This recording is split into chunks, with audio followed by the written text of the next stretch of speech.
Une question demeure. Comment un tel continent, porteur de tant de lumière et de génie, a-t-il vu ses réalisations sombrer dans l'oubli et la méconnaissance totale? Quels mécanismes ont permis à cette grandeur de s'effacer et à ce continent de devenir injustement associé à des récits de sous-développement et d'ignorance? C'est le choc brutal de l'esclavage. L'Égypte, comme d'autres empires et royaumes d'Afrique, fidèles à leur énergie d'hospitalité légendaire, ont ouvert grandement leurs portes de commerce, de savoir et de civilisation à d'autres nations. Mais ce faisant, ils ont laissé, sans le savoir, entrer dans leur propre monde la peste. Invasion étrangère. L'Égypte antique, en particulier, a subi plusieurs invasions, notamment celles des Assyriens, des Perses, des Grecs, des Romains et plus tard des Arabes. Cette domination successive ont conduit à l'appropriation et à la réinterprétation des savoirs égyptiens par les conquérants. Après l'invasion des Grecs, les soi-disant génies comme Pythagore, Thalès, Platon, etc.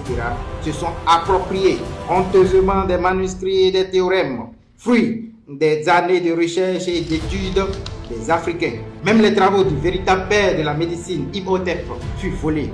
Il avait codifié des pratiques médicinales avancées, dont les traitements chirurgicaux et pharmacologiques, avant que Hippocrate, surnommé par abus père de la médecine, ne se l'approprie des milliers d'années plus tard. Colonisation européenne. À partir du XVe siècle et en particulier au XIXe siècle, avec le partage de l'Afrique, les puissances coloniales ont systématiquement effacé les contributions africaines pour justifier leur domination. Elles ont imposé des récits, des documentaires dévalorisant sur l'histoire africaine, prétendant que les peuples d'Afrique étaient primitifs, vivant exclusivement de cueillette et de chasse, des sauvages et incapables de progrès sans intervention européenne et ou étrangère. Ainsi, de nombreux savoirs africains ont été récupérés, réinterprétés et réécrits par les civilisations étrangères.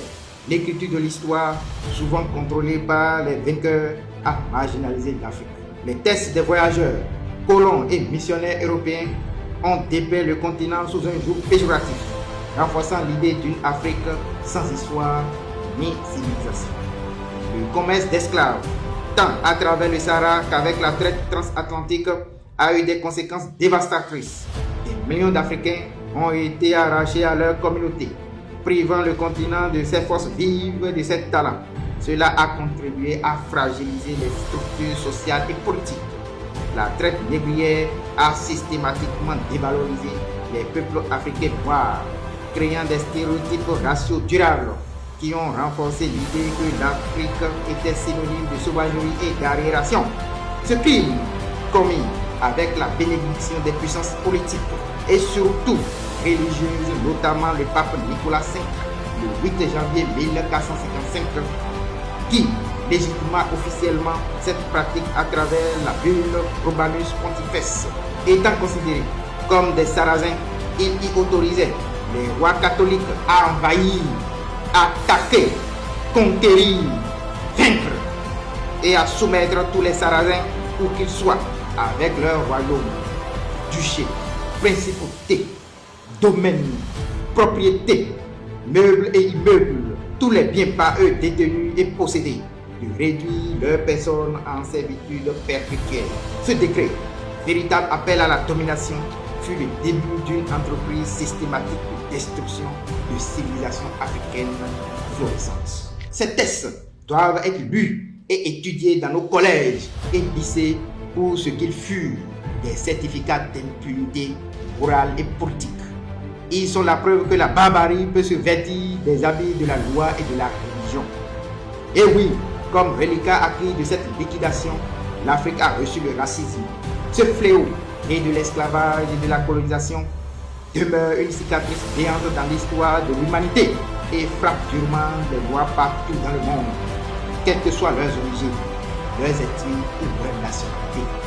Aujourd'hui, l'Afrique noire attend encore que l'esclavage soit enfin reconnu comme un crime contre l'humanité. Cette reconnaissance